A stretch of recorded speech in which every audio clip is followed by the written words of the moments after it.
Hi guys, good evening. It's been a while. I haven't done a Facebook Live in quite a while. I think it's been about a month and a half. And I always mean to, and then I just get busy and I don't. So I just figured today was the day right before bedtime. Tonight we are going to talk about five healthy keys, five keys to healthy living. And I am rewriting them to make sure that I cover everything that I wrote here. I want to make sure that I condense it down. But, these are conversations that I engage in my office every day. And a lot of these things you guys already know, but it's so important that we're always reminding ourselves of what to do to stay healthy. If you're not engaging in health conversation regularly, hi there. If you're not engaging in conversations regularly, then what happens is you kind of start to deviate and forget about those healthy habits that you should start applying every day. And so tonight we are going to talk about 5 habits for healthy living. And those are very, very simple habits. But I want you to, as I mention them, I want you to think about, okay, have I been applying this to my life in the last 30 days? And you're going to notice that pretty much almost all the time, there's going to be at least 2 or 3 of these habits that you're going to say, you know what, I could do more of that. And that's why I'm doing this topic tonight. So the first habit I want to talk to you about is sleep. We are not getting enough sleep. One of the things that's actually affecting our sleep is actually blue light. And if you take a look at the prior videos, I've done a video about this. When we watch our cell phone, when we are on the computer, on the laptop, right? The laptop emits blue light, and it's a light frequency that actually tells our mind that it's still daytime. And so a lot of us actually are watching online right now, whether it's on a cell phone, on an iPad, on a computer, or you're watching TV and you're exposing your eyes and therefore exposing your brain to blue light. And what blue light does is it basically tells your circadian rhythm that it's still daylight. And so you get off the phone, you get off the laptop, you get off the computer, the iPad, and then you want to go to sleep and you find that you can't go to sleep. You can't get deep levels of sleep, and it's taking you a long time to actually fall asleep. Well, what's happening is God put this internal clock in your body, and it's called the circadian rhythm. And the circadian rhythm basically works with the sun. And as the sun is going down, that means that our body should actually start unwinding and we should start relaxing and preparing for bed. Well, instead of us looking outside and having it be dark, we're looking at our phone and it's still bright, and that tells our body that it's still daytime. And so it's a lot harder for our body to actually get deeper levels of sleep when we're constantly on our phone, on the computer, and on the iPad. And some people work on the computer all day long and they work until late. So I always recommend these things, and these are called blue light blocking glasses, and they actually have a yellow film. And basically when you are on the computer, you're wearing these glasses and they're actually blocking the blue rays from coming into your brain and telling your mind that it's still daytime. And so that's going to help you rest a lot more effectively. Another thing that I want you to do is, generally we all wake up at a certain time. And so I want you to count the time that you always wake up, whether it's because you have to go to work or because that's just the time that you always wake up. And I want you to count backwards 7 hours. So what you're going to do is you're going to put an alarm clock on your phone, and that alarm clock is actually going to be 8 hours ahead. And you're going to have this alarm that says, get ready for bed. And the moment that happens, I want you to have the awareness of not exposing your eyes to the blue light as much, or making sure that you put your blue light blocking glasses. I want you to start just, whether it's that you shower, you put on your jammies, you start to put on relaxing music, you turn off the news, because that's not going to help you get deep levels of sleep. So once that alarm goes on, then you're already mindfully preparing yourself to go to bed. And so that's one of those things that I actually have on my phone. I actually have it at 9 o'clock that says get ready for bed. And I know in my mindset that I already have to start unwinding. I have to prepare to start getting ready to go to bed. The second key to healthy living is actually drinking water.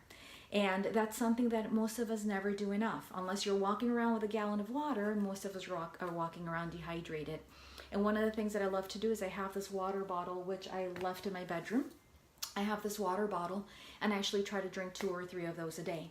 And it's a 1 liter water bottle. And my goal is to actually first finish that water bottle by 1 o'clock in the afternoon.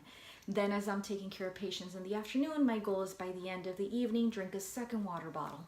Then on my drive home, and by the time, right before I go to bed, I try to drink a third water bottle. And so I always carry the same water bottle and I refill it.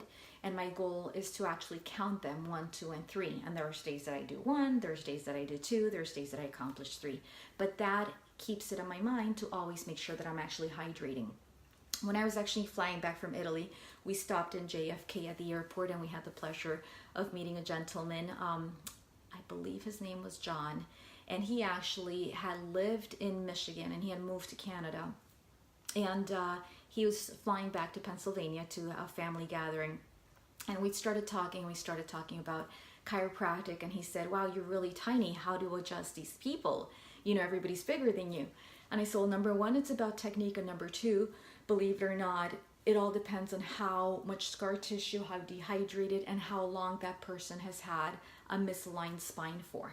And he said, dehydrated. And I went on to explain to him that when we're actually dehydrated, the muscles build scar tissue a lot faster. The muscles get tighter, they get denser, and they just get tighter a lot faster and a lot longer. And so the body becomes a lot stiffer. The disc in the spine, when you're dehydrated, the disc in the spine are actually going to degenerate a lot faster too. And so hydration is a vital component to healthy living. The third thing that I want you to think about is stretching. I have a big exercise ball. I do what I call the backward stretch. The exercise ball is actually in my bedroom.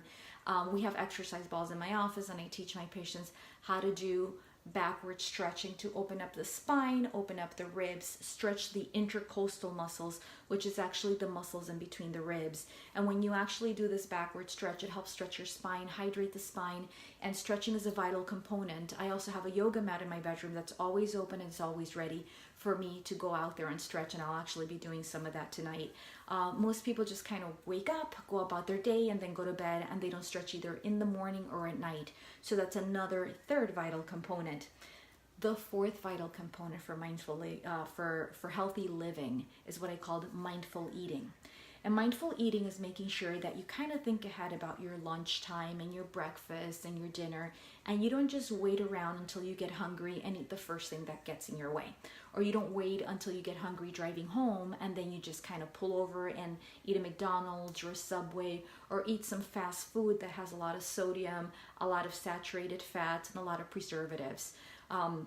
Mindful eating is saying, okay, well, I'm going to have something healthy that I could have for breakfast. Most people have something like cereal, which is very high in sugar, low in fiber. I recommend actually having fruit if you want to have a quick breakfast. And it's actually good sugar. It's natural sugar. Then for lunchtime, either pack your lunch or know of healthy restaurants within the area that you can actually go eat. There's 3 places close to my office that I go and have lunch at, or sometimes I bring lunch to the office. But I usually go out during lunchtime just so I could connect with people in the community, and also because I have long days at the office and I kind of want to get out and get some fresh air and then come back and have a fun afternoon with our patients.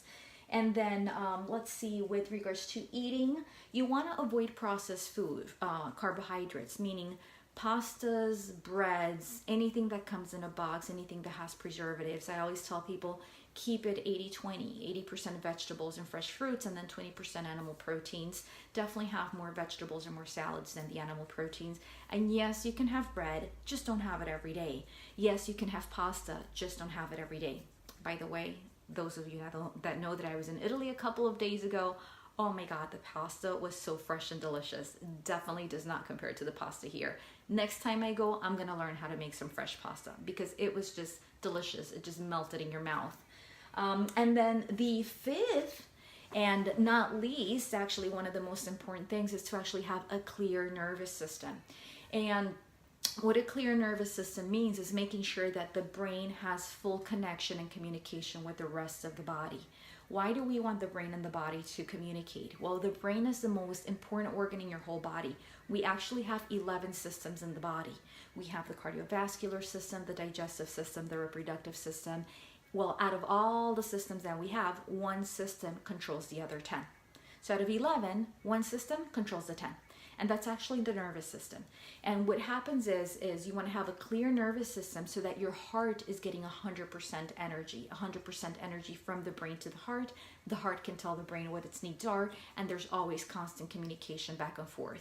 The digestive system is actually controlled by the nervous system. So you could be eating well, you could be eating organic, you could be vegetarian, vegan, super hydration, but if your nervous system that goes to the digestive system actually has compression, then that brain-body communication to the digestive system is not going to be as effective.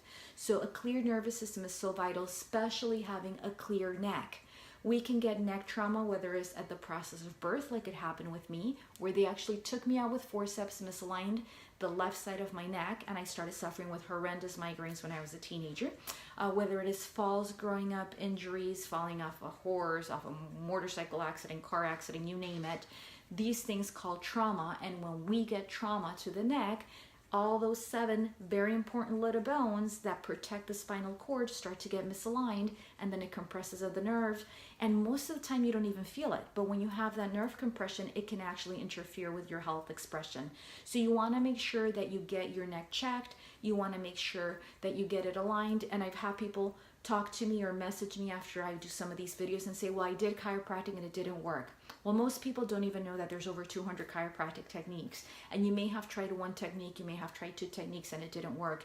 You always want to give it a try in a place where they know multiple techniques, and if one technique doesn't work, then it could actually be modified to your needs. Another thing that you want to do is you want to incorporate neck exercises and spinal exercises. One of the things that I love to do myself and I love to teach my patients is actually doing cervical traction, where it decompresses the disc and the nerves in the neck area, and it helps hydrate those discs in the neck. We also make sure that the neck is checked and aligned. Another thing is making sure that you're sleeping in the right position. And for that, because I don't want to have this video be 20 minutes long, make sure that you look into the other videos that I have here on Facebook. You could also put on YouTube, put Dr. Jennifer Hastings, and you'll find some videos there that will actually show you different things that I actually have taught. Okay? If you guys have any questions, make sure that you write them below. Please like and share this video so we could help a lot more people. Okay? Have a great evening. Bye-bye.